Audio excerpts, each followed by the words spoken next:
ఆరుగాలం కష్టపడి పంటలు పండిస్తే చివరికి అప్పులే మిగులుతుండడంతో ఎంతో మంది రైతులు అర్ధాంతరంగా ప్రాణాలు కోల్పోతున్నారు. దీంతో ఆ రైతు కుటుంబాలు తీవ్ర సంక్షోభంలో చిక్కుకుంటున్నాయి.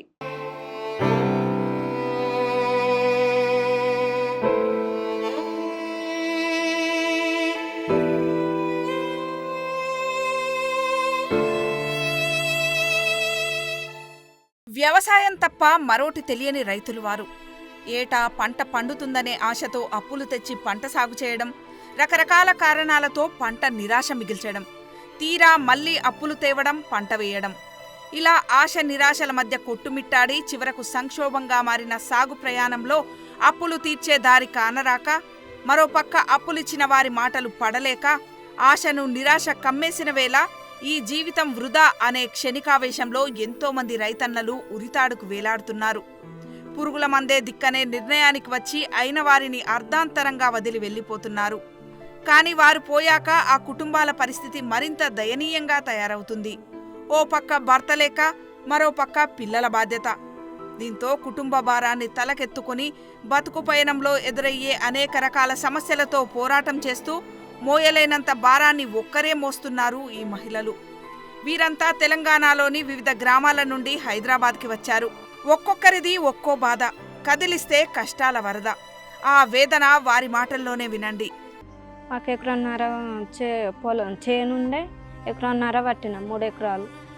3 ఎకరాలల్లా ముందటేడు అట్లనే లాస్ అయినాం. నిరుడు ఎండలు కొట్టి లాస్ అయినాం. ఈ ఏడు వర్షాలు పడి లాస్ అయినాం. మళ్ళీ అందుకు తోడు నాకు ఆట ప్రాబ్లం, ఆడిడ పైసలు తెచ్చి కూడా నన్ను చూసుకునేది, అటు ఇటుకు పెట్టేది. ఒక్కడే కష్టం చేసేది, మమ్మల్ని పిల్లలను నన్ను చదువుకుంటా. ఆయన ఇక అన్నీ నష్టం వచ్చి అప్పులోళ్ళు ఖర్చుడు వలన ఇక ఆడి 10 రూపాయల వడ్డీకి తీసుకొచ్చిండు.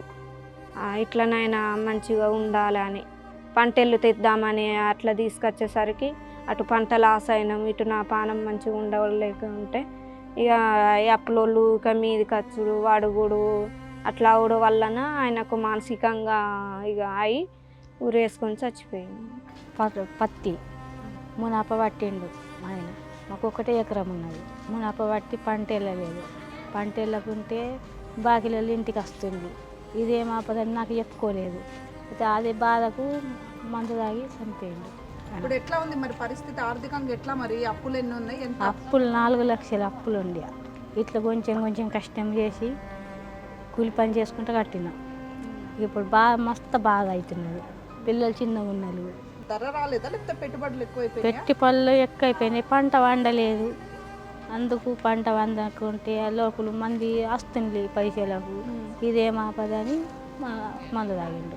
కూలి పని చేసుకుని బతుకుడు. ఇక కూలి పని చేస్తే పూట రెండుదా, లేకుంటే లేదు. ఇక పోయినాడు అయితే ఓన్నాడు ఇంటికాడు ఉంటాయి, అయినాడు వేయవాడిది, కాన్నాడు ఇంటికాడు ఉంటాయి. 35 గుంటల భూమి ఉంటుంది మేడం. 35 గుంటల భూమి ఉన్న తర్వాత 2 ఎకరాలు 3 ఎకరాలు మందిది వేసుకున్నాము. దాని తర్వాత చేసుకున్న తర్వాత చేయంగా మేము మంచిగానే ఉంటాం మేడం. మళ్ళీ మాకు పంటలు కూడా అవన్నీ వెళ్ళంగా మధ్యలో వర్షాలు వచ్చినాయి కొట్టుకపోవుడు. మాకు ఉన్నదే 35 గుంటలల్లో మాకు బోర్ లేదు, ఏం లేదు. అది షేర్ అంటారు కదా మేడం, షేర్ల పంట మాకు నీళ్ళు వస్తేనే, కాలపున్న నీళ్ళు వస్తేనే మేము పంట వండుతుంది. మళ్ళీ ఒకటే పంట, మళ్ళీ రెండో పంట వండదు మేడం. 35 గుంటలల్లో మళ్ళీ పిల్లల చదువు, మళ్ళీ ఆర్థిక పరిష్కారం ఉండగా మాకు నష్టపరిహారం జరిగింది. మన పంట సరిగ్గా రాక తన మళ్ళా ఆ పని చేసి పొలం పని చేసుకుంటా, బయట కూలి పని చేసుకుంటా మేడం. మళ్ళా నేనేం బీడులు చేసుకుంటా ఇంటికన్నీ ఉంటుంటే. భర్త ఉన్నప్పుడు బయట ప్రపంచం తెలియదు కదా మేడం. మళ్ళా బాకీలు కొద్ది కొద్దిగా ఎక్కువైనాయి. అంటే ఇట్లా అడ్లు వచ్చినాక మన పందులు బోల్పేసుడు మేడం. కరెక్ట్ వర్షాలు పడక ఈ మధ్యలో, అంతకంటే ముందు వర్షాలు పడ్డాయి, ఈ మధ్యలో ఇంకా బాగా పడుతున్నాయి. ఇంకా 1 సంవత్సరం పడలేవు కదా, కొన్ని అట్లా కొన్ని ఇట్లా. అయితే పడకపోవడం వల్ల మళ్ళీ ఏందంటే పందులు అయితే ఎక్కువ మేడం. అటు గుట్టలలో మా పొలాలు ఉన్నాయి. పందులు వచ్చినాయంటే మొత్తానికి బోల్పి పడేసిపోతుండే. అయితే అందులో ఉన్న ఎకరంలోనే 35 గుంటలలోనే మేడం అది కరెక్ట్ పంట పండక మా బాకీలు అన్నీ మీద పడిపోయినాయి. మళ్ళీ అవి చెప్పుకోలేక ఆయన ఊరి ఉన్నట్లు జరిగింది మేడం. భర్త ఉన్నప్పుడు మాకు ఏ ప్రపంచం తెలియకుండే, ఆయనని తెచ్చి అన్ని తెలియస్తుండే.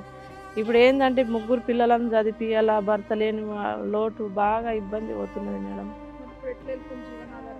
250 రూపాయల కైకిలు, మళ్ళీ ఇంట్లో బీడులు, ఏం చేసినా సరిపోతలేదు మేడం. పిల్లల చదువు పెద్దగా అయిపోయింది, మాకు ఆదాయం తక్కువ అయిపోయింది. మేము 5 ఎకరాల పొలం కౌలుకి వేసుకున్నాం. 1 ఎకరా 18,000 అట్లా 4 సంవత్సరాలు వేసుకున్నాం. మాకు ఏం మిగలలేదు మేడం. పంట నష్టమే అయింది. వాళ్ళకే కౌలలకే 1 లక్ష కట్టాలి. మందులు మసాలాలు పెట్టుబడి అది అప్పు అయింది. మళ్ళీ అంతట్లా మళ్ళీ ఇంకేంది కూలల్లో పెట్టి పని చేపిస్తాం కదా మేడం పొలాల్లో, ఆ అప్పు అయింది. అట్లా ఏం చేసినాం, మాకు సొంత భూమి ఏం లేదు మేడం. 4 సంవత్సరాలు వ్యవసాయం చేసినాం. అట్లనే ఎంత 4 లక్షలు, అప్పుడు 4,50,000 అప్పు అయింది పంట నష్టంది. వీళ్ళు నా కడుపులో ఎందుకు పుట్టిరని అన్నాడు మేడం. నా కడుపులో పుట్టే లేకుండా అని అన్నాడు. మరి చెప్పిండు మేడం, నా కడుపులో పుట్టే లేకుండా ఉన్నోళ్ళ కడుపులో నల్ల పుట్టేది, నాకు దేవుడి పిల్లల్ని ఎందుకు ఇచ్చిండు మా నాన్నలకు కానీ నాతో చెప్పాడు మేడం, నాతో మాట్లాడాడు. ఇంకా నేను ఏం పని చేయలేదు, నాకు బతకాలనిపిస్తలేదు అని చెప్పిండు. నేను హాస్పిటల్లో ఉన్నా మేడం. అయ్యో సూసైడ్ ఊరేసుకుండు. నేను రోజు కూలి పని చేస్తున్నా మేడం. మా తాను ఒక రోజు 300 ఇస్తారు, ఒక రోజు 200 అదే ఇస్తారు. ఆ కూలి పని చేసుకొని నేను పిల్లలు చూసుకుంటున్నా మేడం, అంతే. ఇక రాష్ట్రంలోని రైతు ఆత్మహత్యల వల్ల తీవ్రంగా ప్రభావితమై జీవనోపాధి కోసం కష్టాలు పడుతున్న కొన్ని కుటుంబాలు రూరల్ డెవలప్మెంట్ సర్వీస్ సొసైటీ ఆధ్వర్యంలో నిర్వహించిన సంఘీభావ కార్యక్రమానికి వచ్చి ఒకరి బాధలు ఒకరు పంచుకున్నారు. కూలిన జీవితాలను మళ్లీ ఎలా పునర్నిర్మించుకోవచ్చనే ఆలోచనలను చర్చించుకున్నారు. రైతు స్వరాజ్య వేదిక, ఆర్డీఎస్ఎస్ సహకారంతో జీవనోపాధి కోసం కొత్త ప్రయత్నాలు మొదలుపెట్టే దిశగా అడుగులు వేయాలని భావించారు.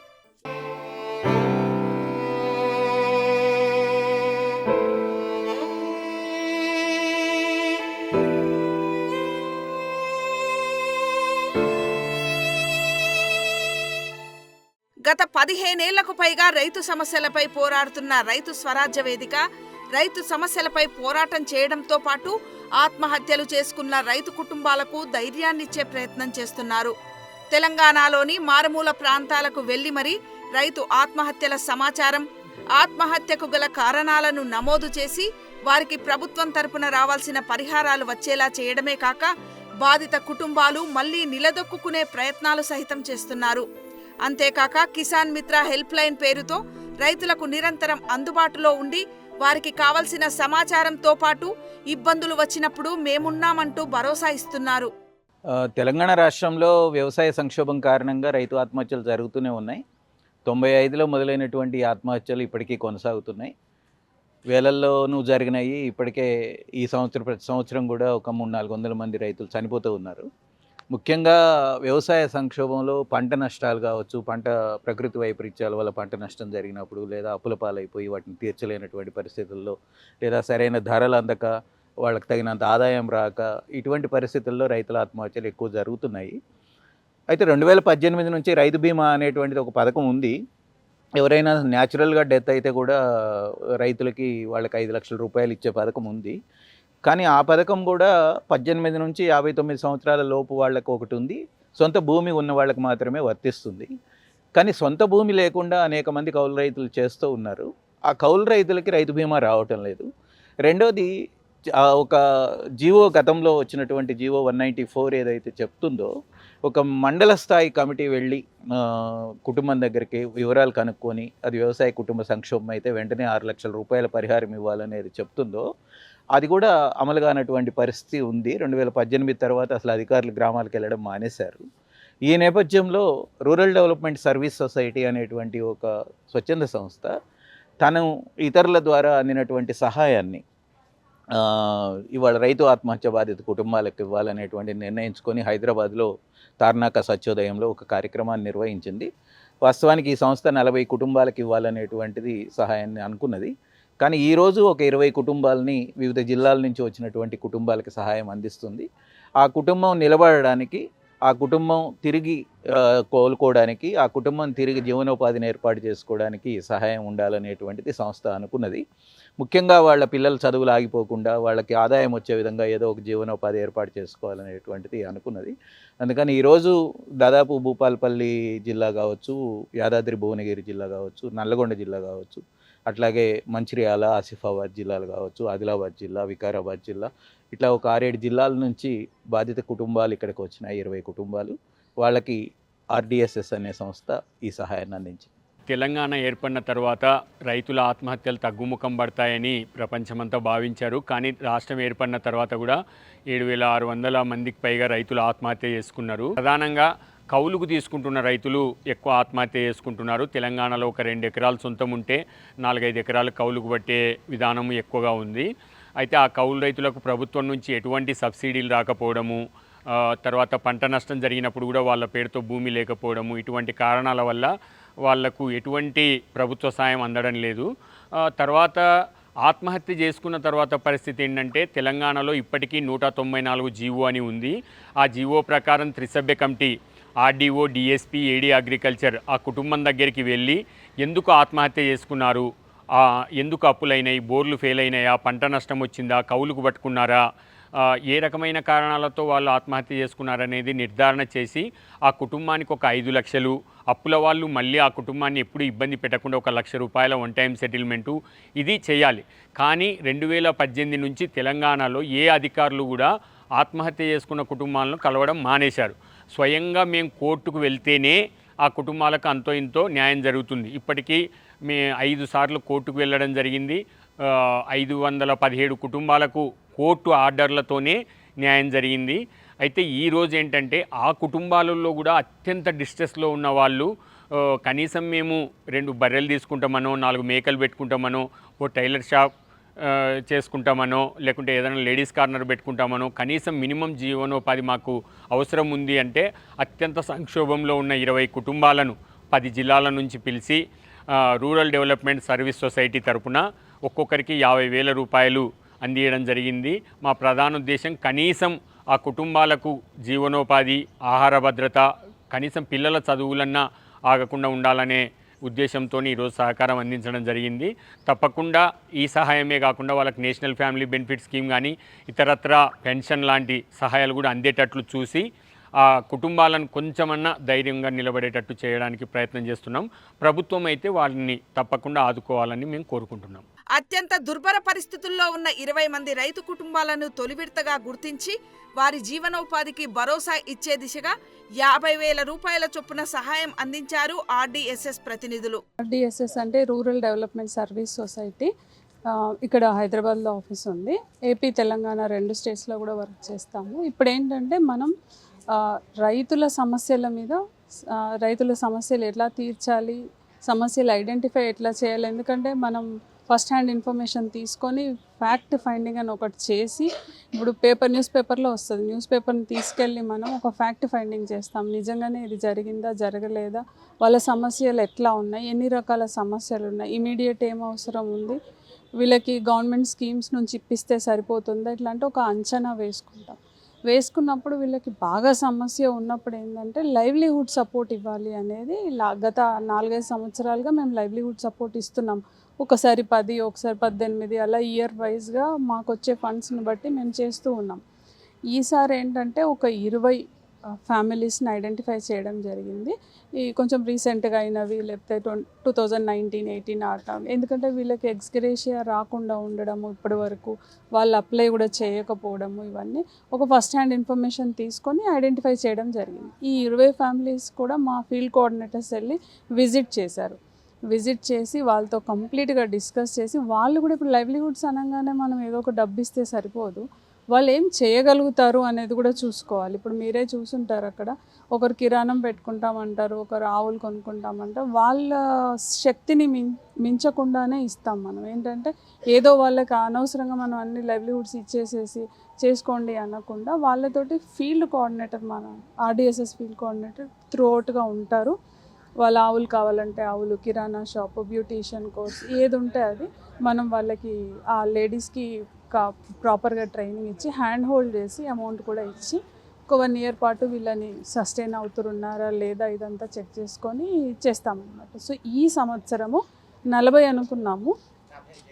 ఒక విడత ఫస్ట్ అయితే ఒక 20 ఇంకా కూడా ఐడెంటిఫై చేసాం. కానీ వీటికి ఏంటంటే కూలంకషంగా వాళ్ళతోటి మాట్లాడి ఇమీడియట్ సపోర్ట్ డిస్ట్రెస్ ఎక్కువ ఉన్న ఫ్యామిలీస్ని ఒక 20ని సపరేట్గా మళ్ళీ తీసి ఒక 5 జిల్లాల్లో స్ప్రెడ్ అయి ఉన్నారు వీళ్ళు. వాళ్ళని మనం ఇక్కడికి పిలవడం జరిగింది. మన ఫీల్డ్ కోఆర్డినేటర్స్ ఇక్కడ తీసుకురావడం జరిగింది. అందరిని ఇక్కడికి ఎందుకు తీసుకురావాలి, అక్కడే ఇవ్వచ్చు అనేది కూడా ఉంటుంది. ఇప్పుడు ఏంటంటే వీళ్ళు మన ఇక్కడ ఉన్న వాళ్ళందరూ మాట్లాడుతున్నప్పుడు వాళ్ళు కొన్ని విషయాలు తెలుసుకుంటారు. పక్కోళ్ళకి ఏం జరుగుతుందో కూడా తెలుస్తుంది. వాళ్ళకి కూడా సాయం ఇచ్చారు, మనకు కూడా సాయం ఇచ్చారు.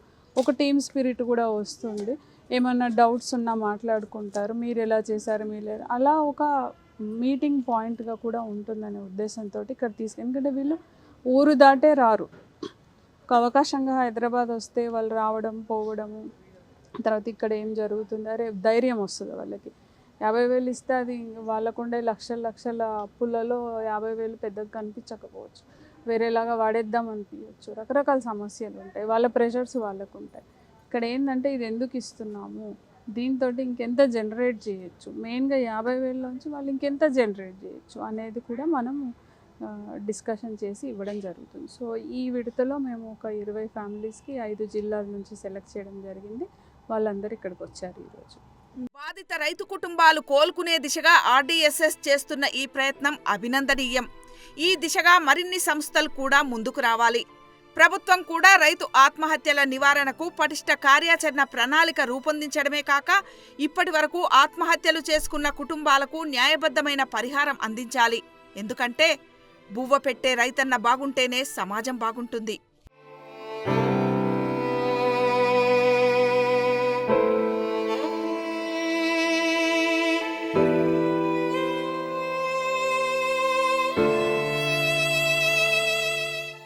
ప్రభుత్వం తరపున కూడా ఇలాంటి కుటుంబాలకు చేయూత అందిస్తేనే ఈ కుటుంబాలు తిరిగి కోలుకోగలవు. కెమెరామెన్ సతీష్తో రమ, బిగ్ టీవీ, హైదరాబాద్.